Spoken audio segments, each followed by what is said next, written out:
महिला दिवस के मौके पर हरिद्वार में महिलाओं को शारीरिक रूप से मजबूत और स्वस्थ रहने के लिए योग का प्रशिक्षण दिया जा रहा है, जिसमें मुख्य अतिथि के रूप में पहुंचे रानीपुर विधायक आदेश चौहान ने कहा कि योग प्राचीन काल से स्वस्थ जीवन जीने का प्राकृतिक तरीका रहा है। इसकी उत्पत्ति भारत में हुई और अब यह दुनिया भर में लोकप्रिय है। बाबा रामदेव और नरेंद्र मोदी के प्रयासों से आज सभी तरफ योग सफल हो गया है।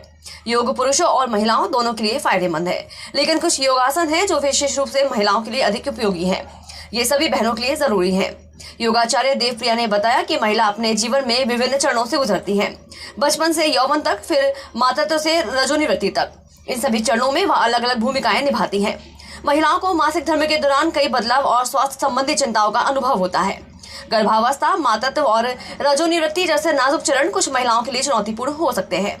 इसके अलावा महिलाएं स्वभाव से संवेदनशील होती हैं, इसीलिए उनके मानसिक स्वास्थ्य का ध्यान रखना आवश्यक होता है। साथ ही योग महिलाओं को शारीरिक मजबूत बनाने में कारगर है। आज पतंजलि योगपीठ और पतंजलि विश्वविद्यालय के संयुक्त तत्वाधान में यहाँ गोविंद घाट हरिद्वार माँ गंगा जी के तट पर महिला शारीरिक, मानसिक और सामाजिक ट्रेनिंग कैंप का आयोजन किया गया और इस अवसर पर उन्हें योग प्रशिक्षण भी दिया गया।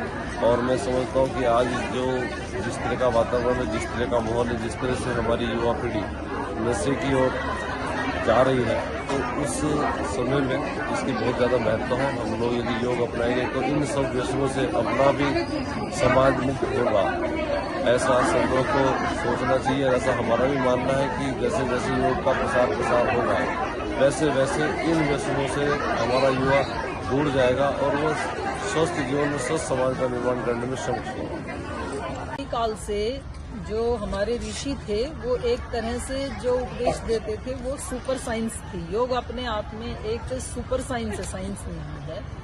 और जो ऋषियों के वचन थे वो त्रिकाल में सत्य होते हैं। वो उस समय भी उतने ही सत्य थे, आज भी उतने ही हैं और आगे भी उतने ही सत्य रहेंगे।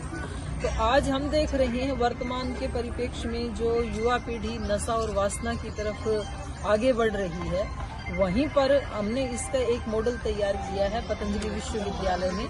पतंजलि विश्वविद्यालय में पढ़ने वाले जो हमारे छात्र छात्राएं हैं, लगभग 1000 छात्र छात्राएं यहाँ शिक्षा ग्रहण कर रहे हैं श्रद्धेय स्वामी जी महाराज के सानिध्य में। तो ये योगी और योगिनी बन करके पूरे देश को जगाएंगे। और आज W20 के बैनर के नीचे वही अवेयरनेस लाने के लिए हम यहाँ गोविंद घाट पे हमने एक कार्यक्रम रखा और हरिद्वार की लगभग 150 माताओं को, बहनों को योग का प्रशिक्षण दिया, ताकि वो शारीरिक रूप से, मानसिक रूप से, पारिवारिक रूप से, सामाजिक रूप से सशक्त बने और आगे बढ़ें, खुद भी सुखी रहें, फिर अपने बच्चों को भी सशक्त बनाएं, योगी बनाएं, योगिनी बनाएं। ये देश भारत में ऋषियों का देश है, योगियों का देश है और वो योग विद्या हमें विरासत में मिली है। और पुनः श्रद्धेय स्वामी जी महाराज के सानिध्य में हम सब भाई बहन मिलकर के उसको घर घर तक पहुंचाने का एक महत् प्रयास कर रहे हैं।